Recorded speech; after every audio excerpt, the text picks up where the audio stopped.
What was your relationship like with the boss? Did the boss ever shout at you? I don't remember him screaming or shouting at you. With the managers, I never have a close relationship. Yeah. You know, if he asks me something, I will tell him, you know, Yeah. but I never had that kind of, you know, Rio will sometimes Rio. talk with Fletch, maybe, you know, there are certain players, even, I don't know, Paul, even if Paul doesn't speak much, but Gaffer will always like to talk to him a bit, isn't it? Gixi, yourself? Maybe, but did he shout at you? I can't remember. Never, because I think what he realized is not that he didn't shout me because he was scared of anyone, or that's not for sure. The way you were looking at him, he thought... No. I think he realized that with certain players, it will not help if he's shouting, you know? Yeah. And I think he changed that after Ronaldo thing, I think, when he spoke to Ronaldo on halftime. You know... He shouted at Ronaldo? Shouting, yeah. Because he shouted on Ronaldo, you remember that? Yeah, so...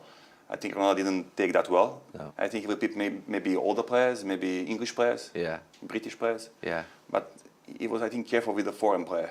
We'll get back to Vidic in just a quick second, but remember, if you like this video, please like, share and subscribe. And don't forget to click the notification button so that you know when the next Big D video hits. And as ever, if something is on your mind, if something is bubbling up inside of you that you need to express, please express it in the comments. The Big D reads all of the comments and he's always interested in what is on your mind. Anyway, this is another little commentary video from the Big D, and obviously we're going to be listening to our illustrious former captain, Nemanja Vidić, and this time he's going to be talking not only about what you've just heard there, about his relationship with the boss, but also about those disastrous Champions League finals against Barcelona, and also about the victorious one against Chelsea. Now, he's going to be giving his opinion on what Manchester United could have done better in order for them to get over the line and beat that Barcelona team. And the Big D, stick around for after the clip, because the Big D is going to be elaborating on exactly what Vidic had to say about that. Anyway, you know what to do. If you've got any contradictions, if you've got any opinions, if you've got anything at all that you want to express, please express it in the comments. Here's Vidic. Yeah. Take me to the Champions League finals, because it's the most successful period that Manchester United have ever had, getting to 3 Champions League finals in 4 seasons. Tell me the one we won that year against Chelsea. I felt like that was going to be the start of a dominant period, because it looked like the team was perfect to go on and continue to be successful. I think that since the first title we won, I think we are always competing for all trophies. Yeah. So I think we always looked like we can win, you know. We actually had that final, especially, we had a great team. We had a big squad. Ronaldo at the time was fantastic. Incredible. I felt that definitely that will be our year. But on that final, I didn't train for 2 weeks before the final. I don't know, do you know about that? No. I didn't train. I had injury. I had my, obviously, back injury through all my career. Yeah. And normally when I have that issue, I have nerve going to my calf, and then I can run. So for 2 weeks I didn't train. Last training before Chelsea, and I felt like no chance. I cannot really play. And then Gaffer coming to me and ask, Vida, how you feel? And I start to explain him that I'm not feeling well. You know, I'm feeling a bit. He said, you playing tomorrow? And he left. And I said, wow. I didn't train for 2 weeks. I'm playing the Champions League final, and I'm playing against Drogba. And I say, I didn't feel really comfortable going on the pitch. Yeah. I didn't really believe that I can perform well. And then after first tackle, I won the header. I played a good pass, and after that, Started to relax. I started to relax. I enjoyed the game, and I think in the end, I think by UEFA I was voted as a Man of the match. Man of the match. Probably because Drogba got the red card. If he'd have asked you, would you have said, no, I'm not fit? If he'd have said to you... I started to tell him that. And he felt what I'm trying to say, and he just left. Ignored you, yeah? Ignored me, yeah. That's good management. Yeah. But you're glad he played now. I didn't feel that time there is good management. No. But in the end, he was right. But you had to play it. I mean, I would imagine that would have been his view. You have to play. It's like... Yeah, I think he thought that against Drogba I can do well. And Yeah. I think for him it was important. Even if I get injured, he would take me out, after a few 15 minutes, 15 minutes, yeah. So I think he wanted me to try and see how it goes. So that's why probably he saved me, in those 2 weeks. He didn't want me to train at all. He just gave me to train on the bike. And he waited that last session to see can I play. And then go to the year after, we're playing Barcelona, and talk about the first 10, 15 minutes, because I thought we were going to win that game in the first 10, 15 minutes, the way it started. How did that game evolve for you? Because we'd played against Barcelona the previous season, where Messi had been against Patrice, but then Messi changes position and then goes as like a centre forward, but not a centre forward, almost in that position. I think that's the time when Barcelona changed, when Messi went to play as a striker. He's great at picking these pockets between the midfielders and defenders. Was it a big problem for you in Rio, do you think, in that game? Yeah, because they will dominate the game, they have time on the ball, and then you have two wingers which they're running behind, and normally as a defender, if you pick the wrong moment to go high on the pitch, you open big space for Patrice to defend. Yeah. Or on the other side was, I think, Shazy was it, yeah. Yeah, in Rome, if you speak about Rome. Yeah. So actually, it will be difficult for them. So what we try to do to pick the right moment, but it's difficult when they have control of the game. But you felt confident? Yeah, we felt comfortable, especially seeing that Toure and Piqué playing two centre defenders. And they had injuries with Iniesta. Yeah, Puyol was playing right back. And I think the left back was Silvinho, and he was 36 at the time. Yeah. And we felt like we can win this, yeah. We started well. We have 2 chances. Yeah. And then they scored a goal, and obviously that's the different game, especially at that time. They controlled the ball, and it was really difficult to play that game, especially after they scored the goal. That team then goes on to become one of the greatest teams in history of football, which it obviously I think that was the time when they really had a good season, and I remember that I think the best way to play against Barcelona was to go deep.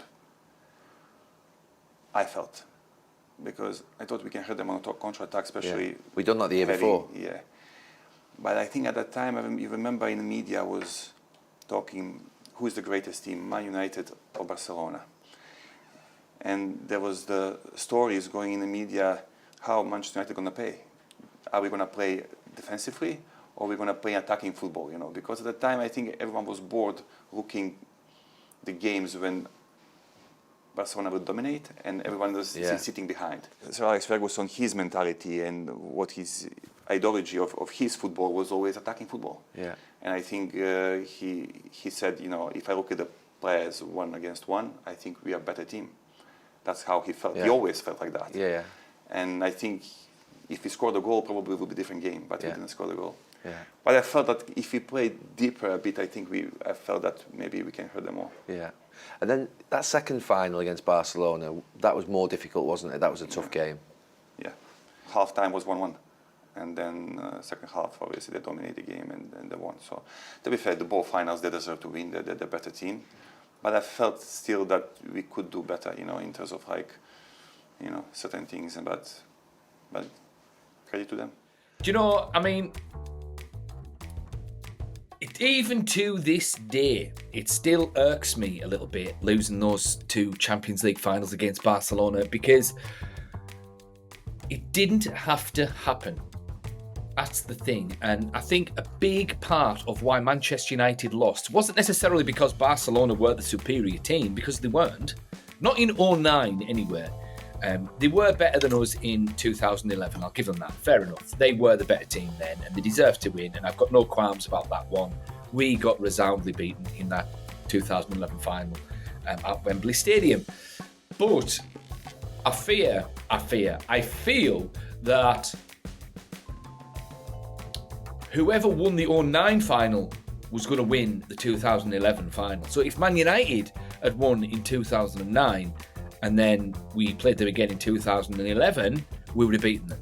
Now, the reason I say that is, and the reason I say that luck played a big part in that, is because in 2009, and I've said this on other videos, but I need to reiterate this because it still irks me and I still need to exercise these footballing demons.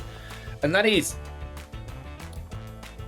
if Manchester United were at full strength in 2009 and Barcelona were at full strength in 2009, Manchester United would have won. Because it wasn't Messi that won the game in 2009. Messi won the game in 2011, but it was Xavi and Iniesta that won the game in 2009 because as soon as they went 1-0 up, they controlled the game. That's it.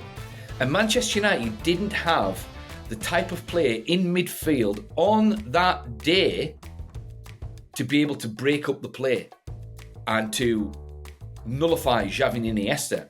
And the two players, and we had the two players that we needed in the squad, but one was injured, that was Owen Hargreaves, and one was ridiculously sent off in the semi-final against Arsenal for what was a phenomenal challenge, and he got a straight red, and that was Darren Fletcher.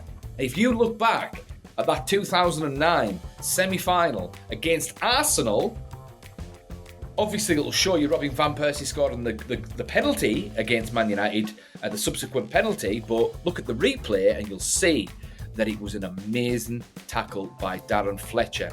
And I mean, it's for reasons like that that the Big D doesn't mind VAR at all. Because when you see the replay, you see how good of a tackle it was, but the referee didn't see that he won the ball and he just sent him off. That was it. And I believe Manchester United appealed to UEFA to see if they could get the red card overturned, but they weren't very hopeful at the time, and obviously it didn't happen, strangely. But yeah, he didn't play in the final. But one man doesn't make a team, but one man does make a difference. And Darren Fletcher was probably the best defensive midfielder in the world at that point. He was on flying form. He was class. And he was just the type of player to be able to close down Xavi and Iniesta. And if he had Owen Hargreaves in there, a fit Owen Hargreaves who had bad knees, unfortunately, then it would have been a different kettle of fish. It wouldn't have been as dominant. And I agree with Nemanja Vidić as well. And it just shows you that tick-attacker system is actually quite easy to play against, because all you need to do is, sit in a low block and hit them on the counter-attack. Even Ole Gunnar Solskjaer figured that out, and he used to blitz Pep Guardiola's Manchester City on the counter-attack all the time, with a far weaker team than what we had in 2009. And just think, if Alex Ferguson just swallowed his pride and not got caught up in the media, Man United versus Barcelona, who's the greatest team, blah, blah, blah. And if he just sat on the low block, probably could have beaten that Barcelona team 3-0. Because they had Ronaldo, they had Rooney, just blitzed them on the counter, that's it. And to be fair, even without Fletcher and Hargreaves in that team, because they could have just done that. But alas, it didn't happen, and Barcelona won. And the 2009 final was the tipping point of the Moneyball football era, which is what we're in now, when it's all about the system and all of that rubbish. Because as soon as Barcelona won that, with that Moneyball, tippy-tappy, sort of statistics, possession-based system and all of that, and they won the Champions League so resoundingly, and then they done it again in 2011. By 2011, the confidence was up, and they were dominating, and they were smashing it, and it just went on from there, and then everyone else started to adopt it, and all of that. But if Man United were just able to have nipped it in the bud there and then, we might not be in this era of boring sideway passing football. But alas, we are. We are indeed. But yeah, I mean, it only seems 2 minutes ago now. That 2008 final is now 17 years ago. 16 years ago for the 2009 final. Wow. That was so long ago, but it only seems 2 minutes ago. How time flies. But anyway, what do you think? Do you think Manchester United should have beaten Barcelona in that 09 final? What about the 2011 final? I mean, we battered Schalke about 15-1 in the semis. But we weren't able to replicate that in the final. But what do you think? Thoughts in the comments, and the Big D will see you in the next one.